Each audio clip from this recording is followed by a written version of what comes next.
एक कहानी यह भी, एक कहानी यह भी, जिसका राइटर कौन है? मन्नू भंडारी। ठीक है, बेसिकली ये एक कहानी नहीं है, क्या है? एक घटना है, मैक्सिमम घटना है, जो कि किसके किसके बारे में बताया गया है? लेखिका के बारे में और उनके परिवार और उनके परिवार के बारे में, और उनके परिवार के बारे में, है ना, जिसमें मुख्य किरदार है इनके पिताश्री। कौन है? पिताश्री। और बीच बीच में इनके भाई, बंधु और माता जी का भी किरदार बीच बीच में आता है। ठीक है, यहाँ तक समझ में आ गया? हम लोग सामने तो पहले देखे नहीं है 2 मिनट में, अब आगे स्टार्ट करते हैं। एक कहानी यह भी। जन्मी तो मध्य प्रदेश के भानपुरा गांव में थी।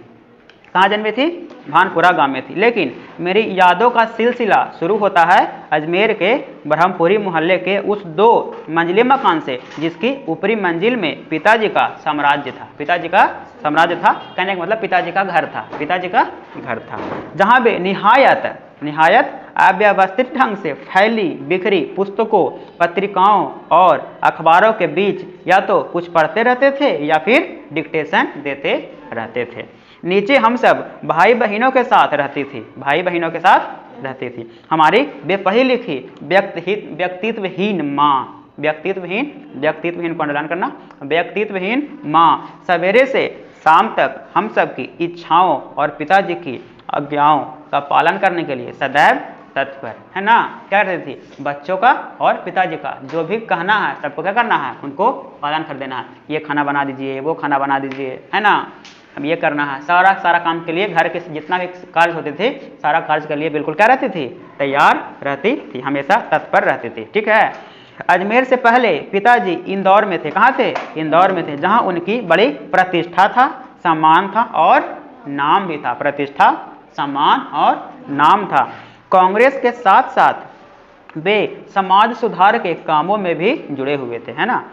समाज सुधार के काम में भी क्या हुए थे? जुड़े हुए थे, कांग्रेस में भी थे और समाज सुधार का भी काम करते थे। शिक्षा के वे केवल उपदेश ही नहीं देते थे, बल्कि उन दिनों 8-8, 10-10 विद्यार्थियों को अपने घर रखकर पढ़ाया है, जिनमें से कई तो बाद में ऊंचे ओहदे पर पहुंचे, है ना। क्या करते थे? नेता का तो काम हल्का हल्का कर ही रहे थे, समाज सुधार का काम तो कर रहे थे, साथ के साथ क्या करते थे?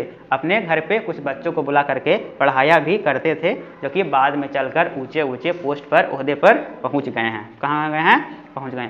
ये उनकी खुशहाली के दिन थे। कैसे के दिन थे? खुशहाली के दिन थे। सब उनकी इज्जत करते थे, सब उनकी इज्जत करते थे। मोहल्ले में उनकी नाम था, है ना, इज्जत था, सम्मान था, प्रतिष्ठा था।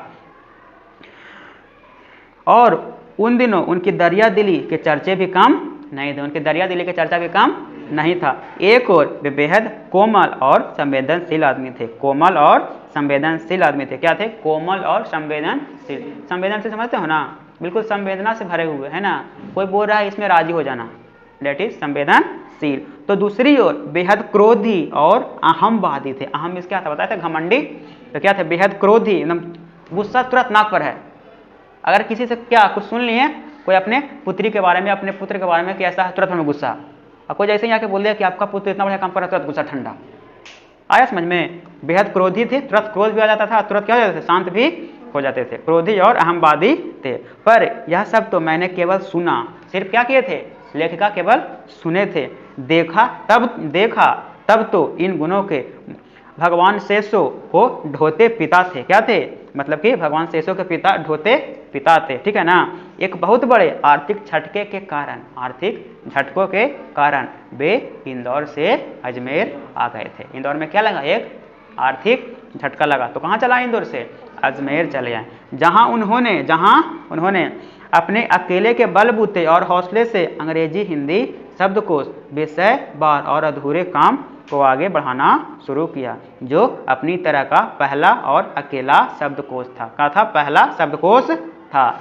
इसने उन्हें यश और प्रतिष्ठा तो बहुत देखा, किया यश और प्रतिष्ठा, पर अर्थ नहीं और शायद गिरती आर्थिक स्थिति नहीं, उनके व्यक्तित्व के सारे सकारात्मक पहलुओं को निचोड़ना शुरू कर दिया। आ रहा समझ में? यश और प्रतिष्ठा तो क्या उनको बहुत मिला, यश और प्रतिष्ठा बहुत मिला, लेकिन क्या हुआ? उनको उससे अर्थ नहीं मिला, पैसा ना मिला, जिनसे क्या हो गया? थोड़े उनका जितना भी सकारात्मक सोच था, सकारात्मक पहलू था, वो क्या होता चला? धीरे धीरे सिमटते चला गया, है ना। क्या? गुस्सैल प्रवृत्ति का आदमी, इंसान होते चले गए। पहले कोमल थे, अब ऐसा प्रवृत्ति धीरे धीरे क्या होता चला गया? नष्ट होता चला गया। क्यों? क्योंकि घर में क्या था, आर्थिक संकट था, है ना, घर में घर में पैसा नहीं था, ठीक है। और ऐसे भी कहा जाता है कि अगर घर में पैसा नहीं होता है तो ऑटोमेटिक तंगी सिर्फ आर्थिक में नहीं होती है, पूरा घर में कलेश हो जाता है ना, पैसा के कारण पूरा घर में क्या हो जाता है, कलेश हो जाता है, होता है कि नहीं, ये आम जिंदगी में भी ये अप्लाई होता है कि नहीं होता है, ठीक है, ये हो गया, ठीक है। कहाँ, आर्थिक झटके के वे इंदौर से अजमेर आ गए थे, जहां उन्होंने अपने अकेले के बलबूते और हौसले से अंग्रेजी हिंदी शब्दकोश विषय बार के अधूरे काम को आगे बढ़ाना शुरू किया, जो अपनी तरह का पहला और अकेला शब्दकोश था। इसने उन्हें व्यक्तित्व के सारे सकारात्मक पहलू को निचोड़ना शुरू कर दिया, सिक्योरिटी आर्थिक स्थिति के कारण और आर्थिक विस्फारित उन्हें इस बात तक की अनुमति नहीं देता था कि वे कम से कम अपने बच्चों को तो अपनी आर्थिक विशेषताओं का भागीदार बनाएं, है ना, आर्थिक का बच्चों पे कोई ऐसा असर पड़ने ना दें, लेकिन ऐसा ना हुआ, बच्चों पर भी असर पड़ जाता था, बच्चे भी क्या होते थे, डांट सुन जाते थे। नवाबी आदतें, अधूरी महत्वाकांक्षाएं, हमेशा शीर्ष पर रहने के बाद हाशिए पर सरकते चले जाने की यातना क्रोध बनकर हमेशा माँ को कपाती थरथराती रहती थी, है ना, क्या, माँ को कपाती और थरथराती रहती, माँ पर गुस्सा हमेशा निकलता रहता था। अपनों के हाथों विश्वासघात की जाने कैसी गहरी चोट होगी, वे जिन्होंने आंख मूंदकर सबका विश्वास करने वाले पिता के दिनों में इतना शक्की बना दिया था कि जब तक हम लोग भी उसकी चपेट में आते ही रहते। क्या था, पहले पिताजी सब पे भरोसा कर लेते थे आंख मूंद करके, लेकिन जैसे जैसे लोगों ने धोखा दिया, ये किया वो किया, तो क्या हुआ, धीरे धीरे क्या हुआ, आदमी का ऑटोमेटिक क्या हुआ, नेचर बदलेगा। 50 लोग 10 लोग धोखा देगा तो क्या होगा, धीरे धीरे ऑटोमेटिक नेचर बदलेगा नहीं बदलेगा। तो किसी इंसान पे कभी किसी इंसान को गुस्सा क्यों आता है, कब आता है, जब सामने वाला क्या होता है, बार बार एक ही चीज़ के लिए क्या करता है, नकारते रहता है, तभी तो गुस्सा आता है, वरना गुस्सा आएगा क्या। हम मान लो कि किसी को कुछ कह रहे हैं, अब वो बार बार सुन करके इग्नोर मारा, तभी तो गुस्सा आता है, वरना गुस्सा आता है क्या। पहले क्या किया, उस इंसान पे हम आँख मूंद करके भरोसा करते थे, उसने क्या किया, भरोसा तोड़ दिया, वैसे 10 लोग 15 लोग 20 लोग 50 लोग से होगा तो क्या होगा, धीरे धीरे ऑटोमेटिक क्या हो जाता है, इंसान का नेचर चेंज हो जाता है। बिल्कुल लेखा के पिताजी के साथ भी बिल्कुल वैसा ही घटना हो रही थी, घटना घट रहा था। बताए थे बेसिकली क्या, एक घटना ही है, क्या ये सब घटना ही घट रहा है ना, घटना है, ठीक है। आगे चलते हैं। पर यह पितरी गाथा मैं इसलिए नहीं गा रही कि मुझे उनका गौरव गान करना, बल्कि मैं तो यह देखना चाहती हूँ कि उनके व्यक्तित्व की कौन सी खूबी और खामियाँ मेरे व्यक्तित्व के ताने बाने में गुथी हुई है, या कि अनजाने अनचाहे किए उनके व्यवहार ने मेरे भीतर किन ग्रंथियों को जन्म दे दिया। मैं काली हूँ, बचपन में दुबली और मरियल भी थी। गोरा रंग पिताजी की कमजोरी थी, यानी पिताजी कैसा चाहते थे, गोरा रंग चाहते थे, कैसा चाहते थे, लेकिन लेखा कैसी है, काली दुबली और मरियल सी है। बचपन में मुझसे 2 साल बड़ी खूब गोरी स्वस्थ और हसमुख बहन सुशीला, क्या नाम है, सुशीला से हर बात में तुलना और फिर उसकी प्रशंसा ने ही क्या मेरे भीतर ऐसे गहरे हीन भाव की ग्रंथि पैदा नहीं कर दी कि नाम सम्मान और प्रतिष्ठा पाने के बावजूद आज तक मैं उससे उबर नहीं पाई। होता है ना, घर में अगर 2 भाई रहता है, एक तेज रहता है तो पढ़ लो ग्रेजुएशन, बोलते हैं कि नहीं बोलते हैं, पढ़ लो, देख भैया कितना अच्छा पढ़ता है तुम नहीं पढ़ते हो, बोलते हैं कि नहीं बोलते हैं। यही कंपैरिजन क्या करता है, औरों से भिन्न बना देता है उस लड़के को जो बेचारा पढ़ने में थोड़ा सा कमज़ोर है, थोड़ा कुछ करने में कमज़ोर है, स्वास्थ्य में अच्छे से नहीं है ना, ये हो जाता है उसको, ठीक है। तो क्या वही बोल रहे हैं कि ये जो हमारे साथ जो क्या ये हो रहा था, दुर्व्यवहार हो रहा था, वो क्या आज तक उससे हम उबर नहीं पाए। आज भी जब वो बात याद आता है तो हमको बहुत ही शरीर में एकदम सनसनाहट से एकदम सन्न हो जाता है सुनते ये बात, जब हमें याद आती है। तो आज भी परिचय करवाते समय जब कोई कुछ विशेषता लगाकर मेरी लेखकीय उपलब्धियों का जिक्र करने लगता है तो मैं संकोच से सिमट ही नहीं जाती, बल्कि गढ़ने को हो जाती हूँ। शायद अचेतन की किसी परत के नीचे दबी इसी हीन भावना के चलते मैं अपनी किसी भी उपलब्धि पर भरोसा नहीं कर पाती। सब कुछ मुझे तुक्का ही लगता है। पिताजी के जिस शक्की स्वभाव पर मैं कभी कभी भन्ना जाती थी, आज एकाएक अपने खंडित विश्वासों की व्यथा के नीचे मुझे उनके शक्की स्वभाव की झलक ही दिखाई देती है। बहुत अपनों के हाथों विश्वासघात की गहरी व्यथा से उपजा शक। होश संभालने के बाद से ही जिन पिताजी से किसी न किसी बात पर हमेशा मेरी टक्कर ही चलती रही, वे तो ना जाने कितने रूपों में मुझ में हैं, कहीं कुंठाओं के रूप में, कहीं प्रतिक्रिया के रूप में, कहीं प्रतीक्ष छाया के रूप में। केवल बाहरी भिन्नता के आधार पर अपनी परंपरा और पीढ़ियों को नकारने वालों को क्या सचमुच इस बात का बिल्कुल एहसास नहीं होता है कि उनका आसन्न अतीत किस कदर उनके भीतर जड़ जमाए बैठा रहता है। समय का प्रवाह भले ही हमें दूसरी दिशाओं में बहा कर ले जाए, स्थितियां का दबाव भले ही हमारा रूप बदल दे, हमें पूरी तरह उससे मुक्त तो नहीं कर सकता ना, है ना। पिता के ठीक विपरीत थी हमारी बेपढ़ी लिखी माँ। अब किनके किरदार आता है, थोड़ा सा माता का किरदार आता है। बेपढ़ी लिखी माँ धरती से कुछ ज़्यादा ही धैर्य, धरती से कुछ ज़्यादा ही मतलब बहुत ज़्यादा धैर्यवान थी और सहन शक्ति थी शायद उनमें। पिताजी की हर जाति को अपना प्राप्य और बच्चों की हर उचित अनुचित फरमाइश और जिद को अपना फर्ज समझकर बड़े सहज भाव से स्वीकार करती थी वे। उन्होंने जिंदगी भर अपने लिए कुछ मांगा नहीं, चाहा नहीं, केवल दिया ही दिया। ना ही कुछ मांगा ना ही कुछ चाहा, सिर्फ क्या किया, दिया ही दिया। हम भाई बहनों का सारा लगाव माँ के साथ था, लेकिन निहायत असहाय मजबूरी में लिपटा उनका यह त्याग कभी मेरा आदर्श ना बन सका, है ना। ये जो त्याग कर रहे थे वो मेरा आदर्श ना बन सका, ना उनका त्याग ना उनका सहिष्णुता। खैर जो भी हो, अब यह पैतृक पुराण यही समाप्त कर अपने पर लौटते हूँ, है ना। ये क्या बोलते हैं, ये जो पैतृक पुराण है पिताजी के बारे में बता रहे थे, इसको हम अब यहाँ पे ड्रॉप करते हैं और हम अब खुद के ऊपर क्या होते हैं, लौटते हैं। चलिए अब जानते हैं उनके बारे में। 5 भाई बहनों में सबसे छोटी मैं।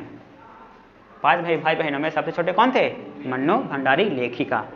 सबसे बड़ी बहन की शादी के समय मैं शायद 7 साल की थी और उनकी एक धुंधली सी याद ही मेरे मन में है ना। जिस समय उनकी बड़ी बहन का शादी हुआ था उनका उम्र कितना था, महज 7 साल का था, जिसको मतलब उसके बारे में उनको अच्छे से याद भी नहीं है। लेकिन अपने से 2 साल बड़ी बहन सुशीला और मैंने घर के बड़े से आंगन में बचपन के सारे खेल खेले। सतेलियाँ, लंगड़ी टांग, पकड़ा पकड़ाई, काली टीलो, तो कमरों में गुड्डे गुड़ियों के ब्याह भी रचाएं। ठीक है। पास पड़ोस की सहेलियों के साथ यूं खेलने को हमने भाइयों के साथ गिल्ली डंडा भी खेला और पतंग उड़ाने, कांच पीसकर मांदा सूतने का काम भी किया। लेकिन उनकी गतिविधियों को दायरा घर के बाहर ही अधिक रहता था और हमारी सीमा थी घर। कहने का मतलब है, बोल रहे हैं कि जो हमारा भाई था वो घर का बाहर ज़्यादा रहते थे, लेकिन जो हम हैं हमारा दायरा क्या था, घर था। घर से ज़्यादा दूर हमें जाना अलाउ नहीं था। हाँ, इतना ज़रूर था कि उस ज़माने में घर की दीवारें घर तक ही समाप्त नहीं हो जाती थी, बल्कि पूरे मोहल्ले तक फैली रहती। इसीलिए मोहल्ले के किसी भी घर में जाने पर कोई पाबंदी ना थी, बल्कि कुछ घर तो परिवार का हिस्सा ही था। कुछ घर क्या था, परिवार का हिस्सा ही थे। आज तो मुझे बड़ी शिद्दत के साथ यह महसूस होता है कि अपनी ज़िंदगी खुद जीने के इस आधुनिक दबाव ने महानगरों के फ्लैट में रहने वालों को हमारे इस परंपरागत पड़ोस कल्चर से विच्छिन्न करके हमें कितना संकुचित, असहाय और असुरक्षित बना दिया है। मेरी कम से कम 1 दर्जन आरंभिक कहानियों के पात्र इस मोहल्ले के हैं, है ना। क्या बोल रहे हैं कि जो मेरा जो मैक्सिमम कहानी है जो क्या है, यही मोहल्ले के पात्र से लिखे गए हैं, ठीक है ना, इसी मोहल्ले से लिखा गए हैं। और पहले क्या बोल रहे हैं कि जो आज का क्या होगा, बिल्कुल फ्लैट कल्चर है ना। क्या है फ्लैट कल्चर, हम यहाँ पे रह रहे हैं, है ना, दूसरे फ्लैट में रह रहे हैं, तो दूसरे फ्लैट वाले के बारे में हमें कुछ पता भी नहीं है कि दूसरे फ्लैट में कौन है, उनके घर में कितने सदस्य हैं, कितने सदस्य नहीं है। ठीक है, ये एक फ्लैट कल्चर है। लेकिन पहले के ज़माने में ऐसा नहीं था। पहले के ज़माने में घर तो था, लेकिन घर सिर्फ घर ही नहीं रहता था, बिल्कुल पूरा मोहल्ला अपना घर जैसा होता था। अगर हम किसी भी घर में जाते हैं तो कोई रेस्ट्रिक्शन नहीं था। ठीक है, मेरी कम से कम 1 दर्जन आरंभिक कहानियाँ के पास इसी मोहल्ले के हैं, जहाँ मैंने अपनी किशोरावस्था गुजार अपनी युवावस्था का आरंभ किया था। किशोरावस्था से युवावस्था में आरंभ किया था। 1-2 को छोड़कर उनमें से कोई भी पात्र मेरे परिवार का नहीं है। ठीक है, जितना भी पात्र लिखा, पात्र मतलब वो जो कहानी लिख रहे हैं ना लेखिका, उसी के बारे में बोल रहे हैं। जितना भी पात्र है 1-2 परिवार के छोड़कर बाकी सारा का सारा क्या है, बाहर का ही है। ठीक है, कोई भी पात्र मेरे परिवार का और एक भी पात्र इनके परिवार का नहीं है। बस इनको देखते सुनते इनके बीच ही मैं बड़ी हुई थी, लेकिन इनकी छाप मेरे मन पर कितनी गहरी थी इस बात का एहसास तो मुझे कहानियाँ लिखते समय हुआ। इतने वर्षों के अंतराल ने भी उनकी भाव भंगिमा भाषा किसी को भी धुंधला नहीं किया था और बिना किसी विशेष प्रयास के बड़े सहज भाव से वे उतरते चले गए थे। उसी समय के दास साहब अपनी व्यक्तित्व का अभिव्यक्त के लिए अनुकूल परिस्थितियां पाते ही महाभोज में इतने वर्षों बाद कैसे एकाएक जीवित हो उठे, यह मेरे अपने लिए भी आश्चर्य का विषय था, है ना। महाभोज क्या था?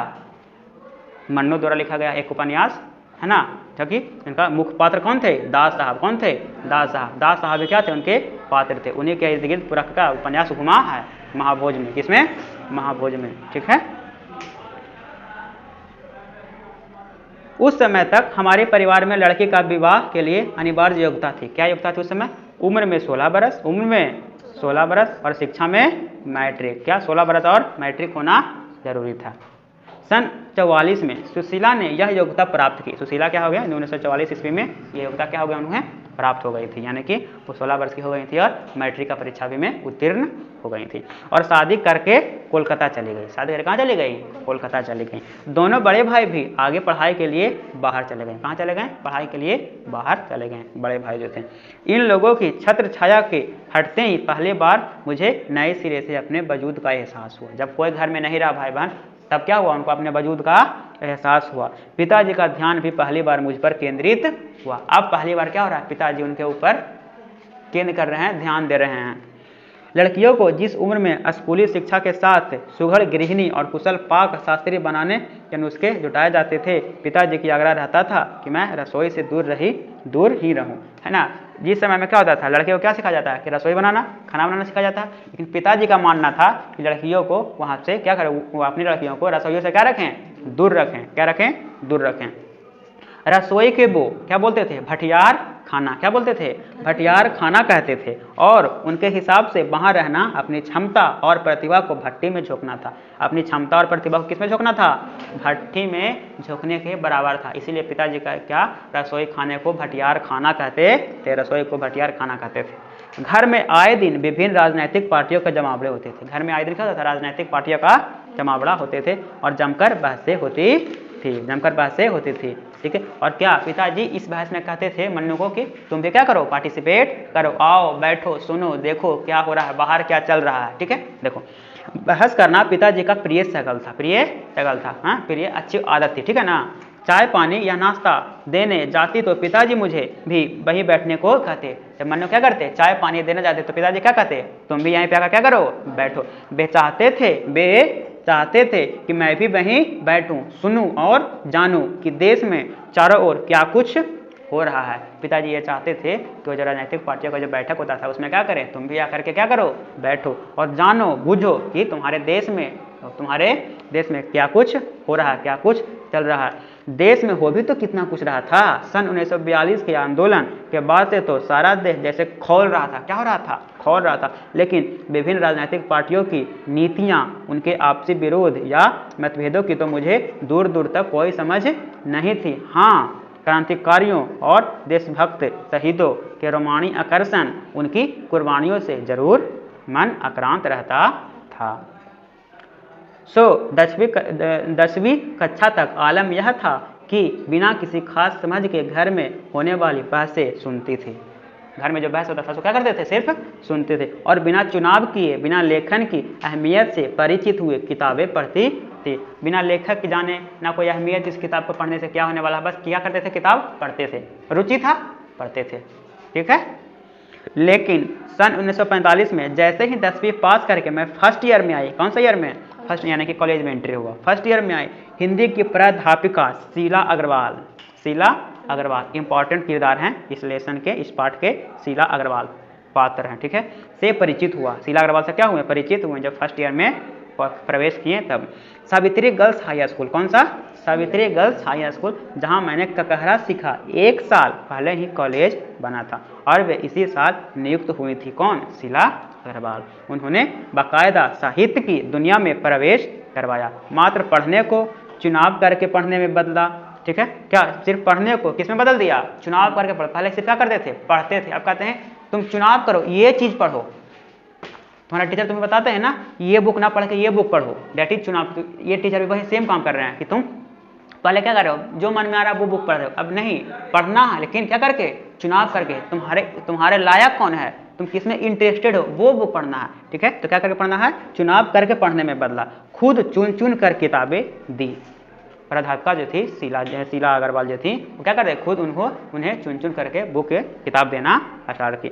पढ़े हुए किताबों पर बहसें की तो 2 साल बीतते न बीतते साहित्य की दुनिया शरद प्रेमचंद से बढ़कर जैनेन्द्र, अगेय, यशपाल, ठीक है, भगवती चरण वर्मा तक फैल गई। और फिर तो फैलती ही चली गई, है ना। धीरे धीरे क्या हुआ उनका स्कोप बढ़ता गया और बढ़ता गया, धीरे धीरे बिल्कुल फैलते ही चले गए। उस समय जैनेन्द्र जी की छोटे छोटे सरल सहज वाक्यों वाली शैली ने बहुत आकृष्ट किया था। सुनीता उपन्यास, सुनीता क्या है? एक उपन्यास, बहुत अच्छा लगा था। अगेय जी का उपन्यास शेखर एक जीवनी, क्या नाम है? शेखर एक जीवनी पढ़ा जरूर, पर उस समय वह मेरी समझ के सीमित दायरे के समा नहीं पाया। ठीक है, जिस समय वो कौन पढ़े थे? शेखर एक जीवनी, वो क्या उन्हें समझ में नहीं आया। ठीक है, कुछ सालों बाद नदी के द्वीप पढ़ा तो उसने मन को इस कदर बांधा कि उसी झोंक में शेखर को फिर से पढ़ गई। ठीक है, कौन सा पढ़े? जब नदी के द्वीप पढ़े तो ठीक है ना, जब नदी के द्वीप पढ़ने के बाद लगा कि हमें फिर से क्या पढ़ना चाहिए? एक बार शेखर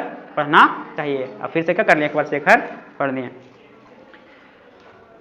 नदी के द्वीप पढ़ा तो उसने मन के इस कदर बांधा कि उसी झोंक में शेखर को फिर से पढ़ गई। इस बार कुछ समझ के साथ इस बार क्या हुआ? शेखर का जो लिखा हुआ शेखर जो था उपन्यास था, कुछ क्या हुआ? समझ में आया। यह शायद मूल्यों के मंथन का युग था। पाप पुण्य, नैतिक अनैतिक, सही गलत की बनी बनाई धारणाएं के आगे प्रश्न चिन्ह ही नहीं लग रहे थे, उन्हें ध्वस्त भी किया जा रहा था। इसी सौंदर्य में जैनेन्द्र का त्यागपत्र, भगवती बाबू का चित्रलेखा पढ़ा और शीला अग्रवाल के साथ लंबी लंबी बहसें करते हुए उस उम्र में जितना समझ सकती थी समझा। शीला अग्रवाल ने साहित्य का दायरा ही नहीं बढ़ाया था, बल्कि घर की चारदीवारी के बीच बैठकर देश के स्थितियों को जानने समझने का जो सिलसिला पिताजी ने शुरू किया था, उन्होंने वहां से खींचकर उसे भी स्थितियों की सक्रिय भागीदारी में बदल दिया। सन 1940-47 के दिन स्थितियाँ उसमें वैसे भी घर में बैठे रहना संभव था भला। प्रभात फेरियाँ, हड़तालें, जुलूस, भाषण, हर शहर का चरित्र था और पूरे दमखम और जोश खरोश के साथ इन सबसे जुड़ना हर युवा का उन्माद। मैं भी युवा थी और शीला अग्रवाल की जोशीली बातों ने रंगों में बहते खून को लावे में बदल दिया था। स्थिति यह हुआ कि एक बवंडर शहर में मचा हुआ था और एक घर में पिताजी की आज़ादी की सीमा यहीं तक थी कि उनकी उपस्थिति में घर में आए लोगों के बीच उठूं बैठूं जानूं और समझो। पिताजी का कहना था कि जल्दी से जल्दी क्या आ जाओ, घर चले जाओ। हाथ उठा कर नारे लगाती लेकिन ये क्या करते थे? ये अलग ही मगन थी। हाथ उठा कर नारे लगाती, हड़तालें करवाती, लड़कों के साथ शहर की सड़कों नापती। लड़की को अपनी सारी आधुनिकता के बावजूद बर्दाश्त करना उनके लिए मुश्किल हो रहा था, तो किसी की दी हुई आज़ादी के दायरे में चलना मेरे लिए। ठीक है, कहने का मतलब है पिताजी को यह बर्दाश्त नहीं हो रहा था और पिताजी जो रेस्ट्रिक्शन लगा रहे थे वो लेखिका को बर्दाश्त नहीं हो रहा था। जब रगों में लहू की जगह लावा बहता हो तो सारे निषेध, सारी वर्जनाएं और सारा भय कैसे ध्वस्त हो जाता है, यह तभी जाना और अपने क्रोध से सबको थरथरा देने वाले पिताजी से टक्कर लेने का जो सिलसिला तब शुरू हुआ था। राजेंद्र से शादी की तब तक वह चलता ही रहा। तब तक क्या, जब तक इनकी राजेंद्र से शादी नहीं हुई तब तक क्या होते रहे? चलते रहे। राजेंद्र कौन थे? राजेंद्र कौन था? देखिए राजेंद्र अभी देखे थे ना यहाँ पे, कौन है राजेंद्र? राजेंद्र यहाँ हिंदी के प्रमुख कथाकार एवं हंस पत्रिका के संपादक राजेंद्र यादव के बारे में कहा गया है। ठीक है, राजेंद्र यादव। ठीक है, यश कामना, बल्कि कहूँ कि यश लिप्सा पिताजी की सबसे बड़ी दुर्बलता थी और उनके जीवन की धुरी था। यह सिद्धांत की व्यक्ति को कुछ विशिष्ट बनकर जीना चाहिए, कुछ ऐसे काम करने चाहिए कि समाज में उनका नाम हो, सम्मान हो और प्रतिष्ठा हो और साथ के साथ वर्चस्व भी हो। इसके चलते ही मैं एक बार ठीक है। दो एक बार उनके कोप से बच गई। एक बार कॉलेज के प्रिंसिपल का पत्र आया कि पिताजी आकर मिले और बताएं कि मेरी गतिविधियों के कारण मेरे खिलाफ अनुशासनात्मक कार्रवाई क्यों न की जाए, है ना। क्या पत्र में आया कि मन्नू के खिलाफ अनुशासनात्मक कार्रवाई क्यों न की जाए। पत्र पढ़ते ही पिताजी आग बबूला, यह लड़की मुझे कहीं मुंह दिखाने लायक नहीं रखेगी, पता नहीं क्या क्या सुनना पड़ेगा वहां जाकर। 4 बच्चे पहले भी पढ़े, किसी ने ये दिन नहीं दिखाया। गुस्से से भनाते हुए ही वे गए थे। लौटकर क्या कहर बरपा होगा इसका अनुमान था। सो मैं पड़ोस की एक मित्र के यहाँ जाकर बैठ गई, है ना। बैठकर क्या हो गई, जाकर बैठ गई कि थोड़ा लेट से जाएंगे तो क्या होगा, गुस्सा हल्का शांत होगा।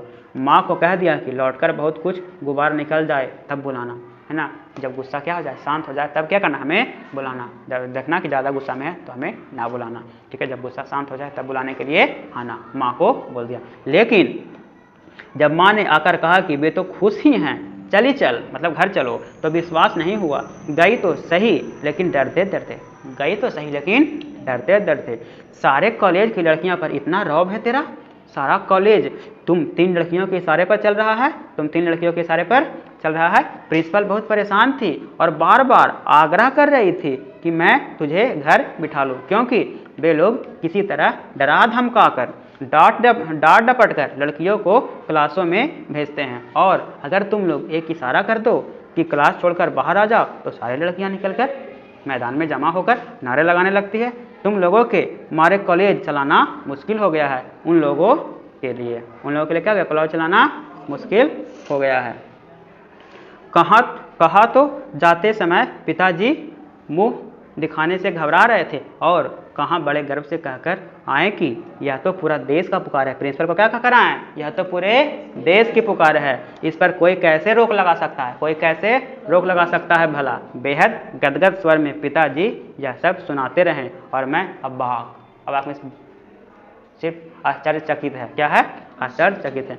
मुझे ना अपनी आंखों पर विश्वास हो रहा था और ना अपने कानों पर यह हकीकत थी। एक घटना और आज़ाद हिंद फौज के मुकदमे का सिलसिला था। सभी कॉलेज, स्कूलें, दुकानों के लिए हड़ताल का आह्वान था। जो नहीं कर रहे थे, छात्रों का एक बहुत बड़ा समूह वहाँ जाकर हड़ताल करवा रहे थे, है ना। जहाँ जहाँ हड़ताल नहीं हो रहा था वहाँ छात्र लोग जाकर क्या करा रहे थे, हड़ताल करवा रहे थे। शाम को अजमेर का पूरा विद्यार्थी वर्ग चौक पर मुख्य बाजार का चौराहा पर इकट्ठा हुआ और फिर हुई भाषणबाजी। इस बीच पिताजी एक निहायत दकियानुसी मित्र ने घर आकर अच्छी तरह पिताजी की लू उतारी। अरे उस मन्नू की तो मत मारी गई है, पर भंडारी जी आपको क्या हुआ, भंडारी जी आपको क्या हुआ। ठीक है, आपने लड़कियों को आज़ादी दी, पर देखते आप जाने कैसे कैसे उल्टे सीधे लड़कों के साथ हड़तालें करवाती, हुड़दंग मचाती फिर रही है। यह वह हमारे आपके घरों की लड़कियों को शोभा देता है क्या, ये सब हमारे आपके घर के लड़के को शोभा देता है। लड़कों के साथ हड़ताल करे, लड़कों के साथ जुलूस निकाले, क्या शोभा देता है। कोई मान मर्यादा है कि नहीं, इज्जत आबरू कोई है कि नहीं, कोई इज्जत आबरू का ख्याल है या नहीं, ठीक है। आपको इज्जत आबरू का ख्याल है या नहीं, ये बोला, है ना। उसके बाद वे तो आग लगाकर चले गए। वो जो दकियानुसी मित्र थे वो क्या किए, आग लगाकर चले गए। और पिताजी सारे दिन भभकते रहे। सारे दिन क्या होते रहे, भभकते रहे, मीन्स बिल्कुल गुस्सा से आग बबूला होते रहे। बस मतलब कि समझो कि इंतजार है कब वो आए, जब क्या करें उस पर एकदम आग बरसाएं, है ना। बस अब यही रह गया कि लोग घर आकर थू करके चले जाएं। बंद करो अब इस मन्नू को घर से बाहर निकलना। कौन बोल रहा है, पिताजी। बंद करो अब इस मन्नू को घर से बाहर निकलना। इस सब से बेखबर मैं रात होने पर घर लौटी तो पिताजी के एक बेहद अंतरंग और अभिन्न मित्र ही नहीं, अजमेर के सबसे प्रतिष्ठित और सम्मानित डॉक्टर अंबालाल जी बैठे थे। पिताजी के साथ कौन बैठे थे, डॉक्टर अंबालाल जी बैठे थे। मुझे देखते ही उन्होंने बड़े गर्मजोशी से स्वागत किया। किससे, गर्मजोशी से स्वागत किया। आओ मन्नू, मैं तो चौपड़ पर तुम्हारा भाषण सुनते ही सीधा भंडारे जी को बधाई देने चला आया। आओ मन्नू, तुम्हारा भाषण सुनते ही सीधा भंडारी जी को बधाई देने चला आया। I am proud of you. क्या बोलते हैं, I am proud of you. क्या तुम घर में घुसे रहते हो भंडारी जी, क्या बोलते हैं, क्या तुम घर में घुसे रहते हो भंडारी जी, घर से निकलना भी करो कभी। क्या बोलते हैं, घर से निकलना भी करो कभी। यू हैव मिस्ड समथिंग, क्या बोलते हैं, यू हैव मिस्ड समथिंग, और वे धुआंधार तारीफ करने लगे। वे बोलते जा रहे थे और पिताजी के चेहरे का संतोष धीरे धीरे गर्व में बदलता जा रहा था। क्या था, धीरे धीरे गर्व में बदलता जा रहा था। भीतर जाने पर माँ ने दोपहर के गुस्से वाली बात बताई तो मैंने राहत की सांस ली, है ना। इनको तो पता नहीं था कि पहले कोई और आया था, पिताजी को ऐसा बात बताया गया था, ठीक है। वो तो खैर मनाओ कि अम्बालाल आ गए और ये सब बातें बोल दी, तो क्या हो गया, पिताजी का गुस्सा शांत हुआ और पिताजी क्या करने लगे, धीरे धीरे जो संतोष था वो किस में बदलना शुरू हो गया था, गर्व में बदलना शुरू हो गया। आज पीछे मुड़कर देखती हूँ तो इतना तो समझ में आता ही है, क्या तो उस समय मेरी उम्र थी और क्या मेरा भाषण होगा, क्या उम्र था और क्या भाषण होगा। यह तो डॉक्टर साहब का, कौन डॉक्टर साहब, हाँ अम्बालाल डॉक्टर साहब का स्नेह था जो उनके मुंह से प्रशंसा बनकर बह रहा था। या यह भी हो सकता है कि आज से 50 साल पहले अजमेर जैसे शहर में चारों ओर से उमड़ती भीड़ के बीच एक लड़की का बिना किसी संकोच और झिझक के यूं धुआंधार बोलते चले जाना ही इसके मूल में रहा हो। पर पिताजी कितनी तरह के अंतर विरोधियों के बीच जीते थे वे। एक और विशिष्ट बनने और बनाने की प्रबल लालसा, तो दूसरी ओर अपनी सामाजिक छवि के प्रति भी उतना ही लगता है ना। पिताजी ये भी चाहते थे कि विशिष्ट बने, विशेष बने, लेकिन समाज में रह करके, है ना। जैसे ही को बोलता था कि समाज के लिए सही नहीं है, तुरंत पिताजी भड़क जाते थे, है ना। तो क्या चाहते तो थे विशिष्ट बनाना, लेकिन और बनाने का प्रबल लालसा भी था, लेकिन दूसरी ओर क्या था, बिल्कुल सामाजिक छवि बिगड़ना नहीं चाहिए। पर क्या यह संभव है, दोनों तरफ को बैलेंस करके चलना। क्या पिताजी को इस बात का बिल्कुल भी एहसास नहीं था कि इन दिनों का तो रास्ता ही टकराहट का है, इन दिनों का रास्ता ही क्या है, टकराहट का है।